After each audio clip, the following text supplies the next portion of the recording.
नमस्कार, आप देख रहे अमृत वर्षा न्यूज। आपका स्वागत है।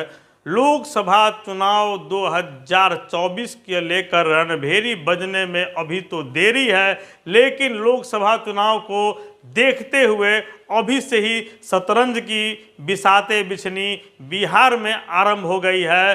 बिहार पॉलिटिकली बहुत जागृत राज्य है, यहाँ राजनीति सबसे आगे रहती है और ऐसी स्थिति में 2024 के लोकसभा चुनाव में तकरीबन एक साल से कुछ ज़्यादा अवधि का समय शेष रह गया है, तो अभी से ही बिसातें बिछनी आरंभ हो गई है। पाटलिपुत्रा लोकसभा, जहां भाजपा से अभी रामकृपाल यादव जीते हुए हैं। जी हां, 2014 में भी रामकृपाल यादव पाटलिपुत्रा से जीते थे और उस समय भी राजद की ओर से लालू प्रसाद यादव की बेटी मीसा भारती मैदान में थी। 14 में हार मिला। 2019 में भी इसी चुनाव परिणाम की पुनरावृत्ति हुई, मतलब फिर रामकृपाल यादव ने मीसा भारती को 2019 के लोकसभा चुनाव में हरा दिया। अब 2024 के लोकसभा चुनाव में स्थितियां बदली हुई हैं। 2014 में भाजपा तथा राजद आमने सामने थे। जदयू ने सभी सीटों पर अपने अलग प्रत्याशी खड़े किए थे। 2019 में भाजपा जदयू साथ थे और राजद कांग्रेस और अन्य दल एक साथ थे, लेकिन अब 24 में जदयू राजद के साथ है। जदयू राजद कांग्रेस वाम दलों का महागठबंधन है, उसमें जीतन राम मांझी की पार्टी हम सेकुलर भी शामिल है। तो पाटलिपुत्रा लोकसभा चुनाव में जहां तक 2014 और 2019 में मीसा भारती बतौर राजद प्रत्याशी उतरी थी, अब एक चर्चाओं के मुताबिक जो चर्चाएं चल रही हैं राजनीतिक गलियारों में कि 2024 के लोकसभा चुनाव में पाटलिपुत्र संसदीय क्षेत्र पर जदयू अपना दावा ठोकने जा रहा है।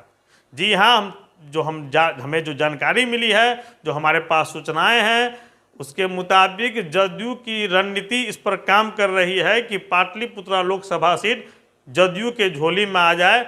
2009 में जदयू ने यहाँ से डॉक्टर रंजन यादव, जो राज्यसभा के सांसद थे पहले और राजद अध्यक्ष लालू प्रसाद यादव के बेहद करीबी थे, राजद में राष्ट्रीय कार्यकारी अध्यक्ष थे, उन्हें जदयू ने मैदान में उतारा था अपना प्रत्याशी बनाकर। और 2009 के लोकसभा चुनाव में जब पाटलिपुत्र लोकसभा जो परिसीमन के बाद पाटलिपुत्र लोकसभा का गठन 2009 में ही हुआ और 2009 में पहली बार वहां से चुनाव हुए, वहां डॉक्टर रंजन यादव ने राजद अध्यक्ष लालू प्रसाद यादव को पराजित कर दिया था।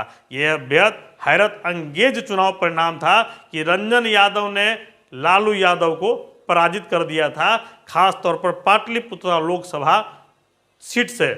तो अब 2024 में भी जदयू ने इस सीट पर दावा ठोकने का मन बना लिया है। और अब रहा सवाल राजद का, तो मीसा भारती राज्यसभा सांसद है। पिछले साल ही उन्हें राज्यसभा सांसद के रूप में फिर से राजद के द्वारा दोबारा भेजा गया है। तो इसके साथ ही मीसा भारती की उम्मीदवारी पाटलिपुत्रा लोकसभा सीट पर क्या रहती है, यह आने वाला वक्त बताएगा। लेकिन एक और अहम खबर इससे जुड़ी है कि बिहार विधान परिषद के स्थानीय प्राधिकार कोटे के चुनाव में जब अनंत सिंह के बेहद करीबी कार्तिक मास्टर को राजद ने पिछली दफे टिकट दिया, कार्तिक मास्टर विजयी भी रहे, तो उस समय दानापुर के बाहुबली विधायक रितलाल यादव को सुना जाता है कि डिप्टी सीएम तेजस्वी यादव के द्वारा यह आश्वासन दिया गया था कि आपको लोकसभा के चुनाव में पाटलिपुत्रा सीट से पार्टी उम्मीदवार बनाएगी। तो अगर जदयू लोकसभा सीट पाटलिपुत्रा लोकसभा सीट पर दावा ठोकती है, तो रितलाल यादव के साथ किए गए तेजस्वी यादव के वादे का क्या होगा, यह भी एक बड़ा प्रश्न खड़ा हो सकता है। आप देखते रहिए अमृत वर्षा न्यूज। धन्यवाद।